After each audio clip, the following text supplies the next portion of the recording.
Hey guys, welcome back to the channel. If you are new here, I hope that you will find this video informative as well as entertaining. And when you do, you hit that like button, subscribe, and hit notifications so you get all of our recipes when they post. If you are returning, thank you for your support. We do appreciate it very much. You know how you like the crunchy part of your stuffing? I'm going to show you 2 ways to get that crunchy stuffing in almost every bite, and everyone at your table can have that crunchy as well. This stuffing is packed full of fresh veggies that will give it a delightful texture as well as flavor. It is unmatched.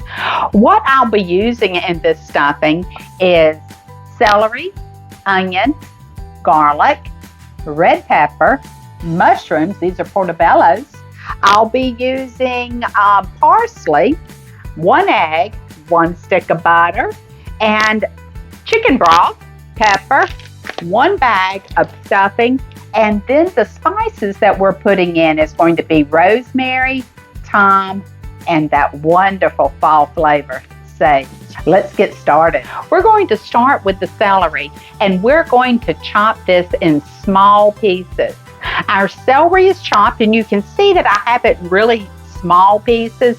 I did use some of the tops on the celery. They have lots of flavor in them. Add it to your pot. Moving on, we're going to do our mushrooms next. Again, a really fine chop. Our mushrooms are chopped, and we're adding them in. The mushrooms will bring a really nice earthy flavor to your dressing or your stuffing, and also it plays really well with your sage and your thyme. The mushrooms went everywhere. Now we will do our onion. I am using a sweet onion. You can use any onion that you would like. Again, we're going to finely slice or finely dice this onion. Our onions are chopped, and they're going in. Next up is the red pepper. We're going to use half of this, and again, we're going to finely chop it. Our red pepper is chopped, and we're going to add it to the pot. Next, we will work on our parsley. You won't need a lot of this. We're going to take, probably end up being about 1/8 of a cup. And same thing, chop it up fine. Our parsley's going in. If you did not have fresh parsley, you can use the dried parsley. Now we're going to work on our garlic. I'm going to use 4 cloves of the garlic. The garlic is going in. This is going to be so delicious, folks. I'm going to saute the vegetables until they are soft. The vegetables are all in the pot. Now we'll be adding 1 stick of butter. The butter and the vegetables are in the pot. I'm going to let the butter melt. Once the butter melts, then we're going to start adding our seasoning.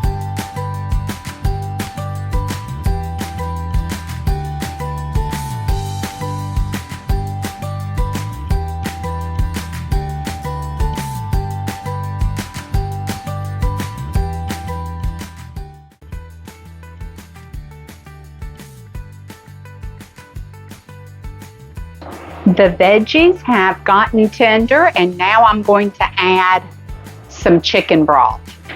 You will want to add this sparingly. You can always add more if your stuffing is too dry, but you can never take it out. We're going to remove this from the heat, set it aside, and let it cool a little.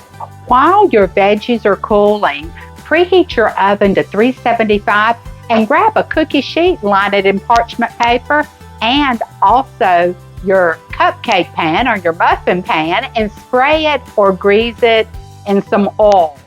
I have gotten my large mixing bowl, and to that we're going to add 1 bag of stuffing mix. If you have your homemade breadcrumbs, that would be delicious. I just didn't have any now. You can use those. We're using the cube. And you'll just add it to your bowl. We're going to mix up this stuffing now. So I have the 1 egg here, and I'm going to lightly beat that, and I'm going to add it to our veggies. And ooh, I don't want to use that fork in there.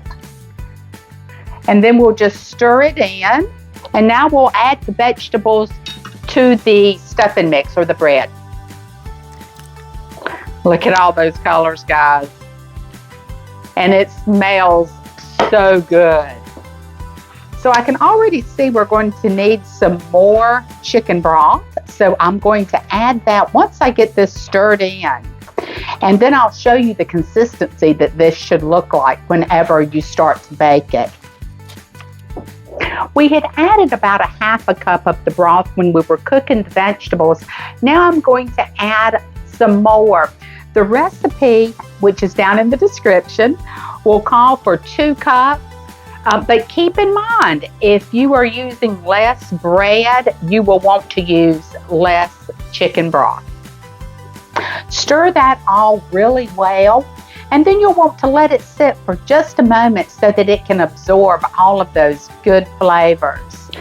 Our stuffing has absorbed all of those liquids that we had in here, and this is what you want it to look like. You can do this with cornbread stuffing as well, or if you don't want to use the cubes, you can do that too. So the first way that we're going to prepare this stuffing is stuffing muffins. This is delicious, and it does get all of that brown around the outside, and you still have some of the moist stuffing on the inside. The second way we're going to do our stuffing is we're going to do baked stuffing fritters. My grandmother used to always make her stuffing like this. We are going to top the stuffing muffins as well as the stuffing baked fritters with a little bit of flake salt.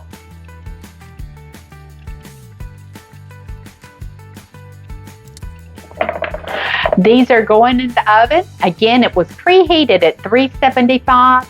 These will be in the oven for probably 25 to 30 minutes. You want to take them out when they're nice and golden brown. Our stuffing muffins and our stuffing fritters have cooled, and I have put them on a plate here to show you guys just how beautiful they are. Whether your family likes a lot of crust and not a lot of the moist stuffing, or if they like a lot of crust and still moist stuffing, this recipe will be delightful for you. Oh my gracious, look at that. And the flavors in these are just delightful. And these smell so good cooking, and I know exactly why. I'm going to have to take a bite. You know that the cook cannot allow anything to go out of their kitchen until they have tasted it. Folks, that is delicious. I'm going to wrap this up because I'm going to finish eating this. I hope that you have enjoyed this recipe. If you did, give us a thumbs up, subscribe, and hit notifications so that you get all of our recipes as they post. And guys, I know you're going to like this one. Until next time, stir the pot.